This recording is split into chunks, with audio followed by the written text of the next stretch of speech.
Everything a mother does impacts the development of her child, from the time of conception through the first few years of life. Every decision makes a difference.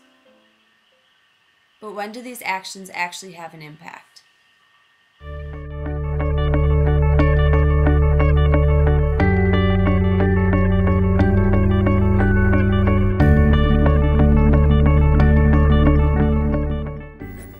You have, obviously, all the main stuff anyway, like you normally need your proteins, your fats, and so on. But the big one is folic acid. That's the biggest one with regards to, I guess I'd say within your prenates and such. Calcium, and calcium's for your bone density for mom and child. And then your iron, which is going to help with, the blood amount and the amount of oxygen that's being carried throughout the body. Folic acid is for neural tube closing, so it's going to be within your brain, within your spinal cord. Those are the main things that will end up being affected. Prenates have everything that's in there. If you have a normal diet, you're usually fine.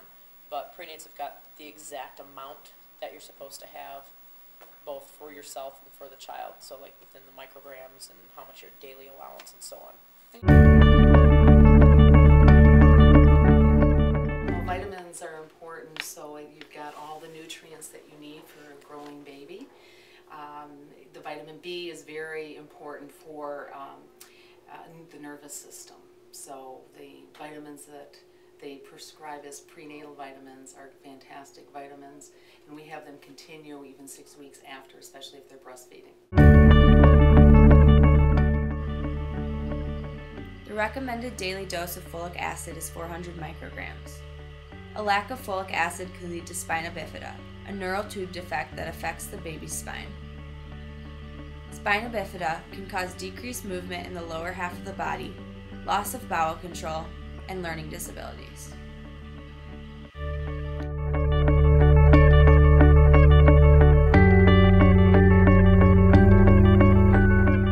Well, they have an easier time with delivery. Usually those kind of people that are exercising are also eating well, so we have good outcomes with the babies. If you exercise while pregnant, the baby's blood pressure is more, I don't want to call it normalized, but they're less likely to have a higher blood pressure like by your age. So that helps. It helps with kicking in some endorphins. It helps with serotonin development within there so that they have more relaxation. It also will increase your amount of epinephrine, so it helps with heart rate regulation, blood flow, all of that within baby. A total of around 25 to 35 pounds should be gained during pregnancy. This extra weight goes towards the placenta, breast milk and tissue, amniotic fluid, and most importantly, the baby. Excessive exercise during pregnancy can cause the mother to lose weight. If the mother is underweight, there is a chance the baby could be born prematurely or with a low birth weight.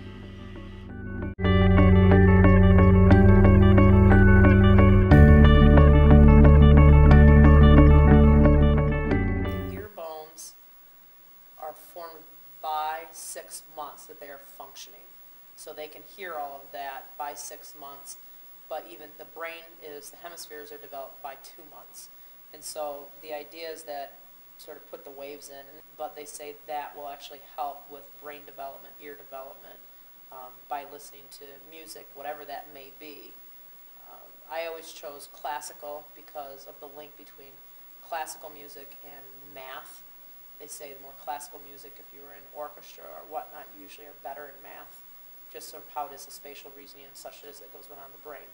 There was a study they did on kids after they were born, and they looked at the music that was being played to those kids, and the kids who had listened to music before birth were more likely to recognize the songs after birth.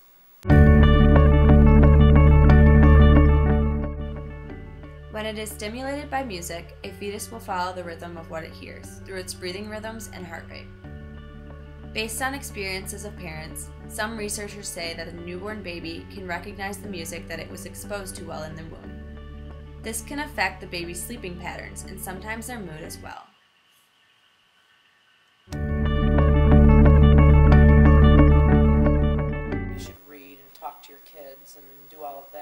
that's for, excuse me, for voice recognition. So like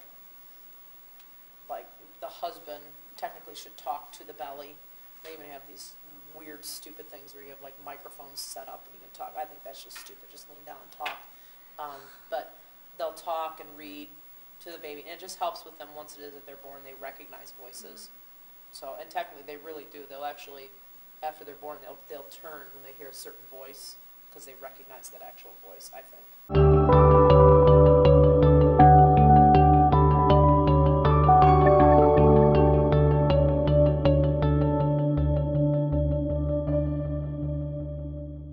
It has all of the necessary components that the baby will need to survive. And so if you look at it, it contains, as far as like what it contains in there, it gets all of mom's antibodies. So whatever it is that mom can fight against, baby will get that. If it has, it has an incredibly high amount of fat that is in there, and that helps with nerve development. So like with myelin sheath, are you an AP Bio? Mm-hmm. Have you talked about myelin sheath already? So your myelin sheath isn't even fully formed once it is that you're born. So, and they do like these tests on the bottom of your feet, what's called the Babinski test, and they can look at how your foot reacts. If your foot does this, or if your foot curls. Now you guys, because I'm assuming your myelin sheath is done, when they do this on the bottom of your foot's going to curl. Babies, it will fan, because their nerves aren't fully formed. Within breast milk, it has a high amount of fat that then allows for that fat to form within the brain. So it's for that. It's for like big time retinal development. So like when you're born, you can see about maybe 6 inches is how far it is that you can even see, and you can't even see colors. You can't see actual shape, whatever. You see darks and lights. So if I recognize you, all I really am recognizing you is just where your eyes are positioned, your nose, your mouth is all that is positioned. And so by doing lots of the nursing, you end up getting enough of those nutrients to help with the retina. Breast milk is much more easily digested than formula because it's a natural byproduct, if you want to call it that. They do, a lot of the pediatricians do ads of some extra vitamin D with breast milk, but breast milk is being much more easily absorbed. They're getting all the nutrients, whereas with the bottle feeding baby, you have to get a lot more formula in for them to, they have more formed stool, so they're losing more through, so it's a come and go. But the breastfeeding does help with a lot of the antibodies that are in the breast milk and stuff for infection and whatnot, so babies are usually healthier. It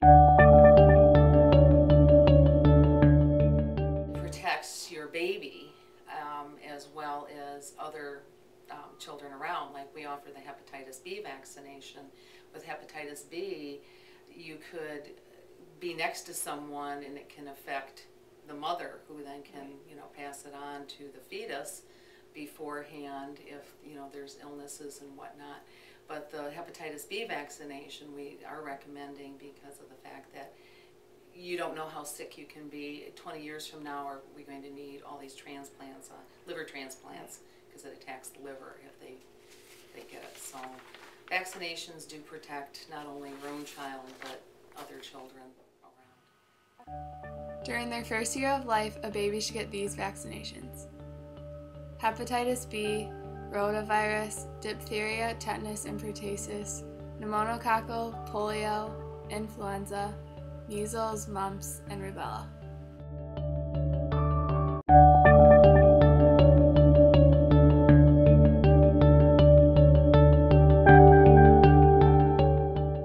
The normal, let's say run-of-the-mill stuff where I would lay them out and we would do tummy time, we would do back time, we'd exercise, practicing crawling.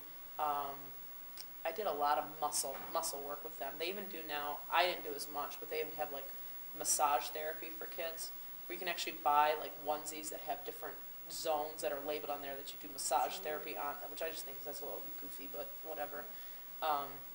So you can do that, but I did all sorts. I'd exercise them every single day.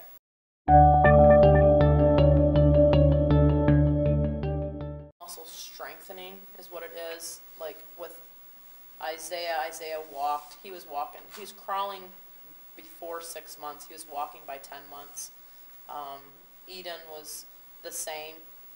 The twins were a little bit behind, but I did not exercise them as much as what I did with Isaiah and with Eden. To begin exercising with your newborn, you can simply let them watch you exercise. From ages 1 month to 6 months, exercise should focus on the baby's grip, muscle control, and limb flexibility. From 7 to 11 months, exercise should help the baby's muscle control along with balance, sitting up, and crawling.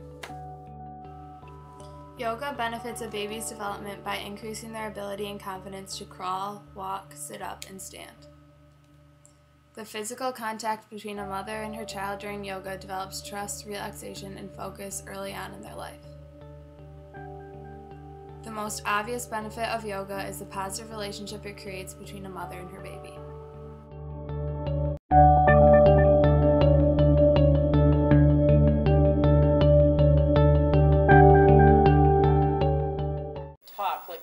They can recognize stuff, and even if just because they can't talk doesn't mean that their brain's not recognizing it.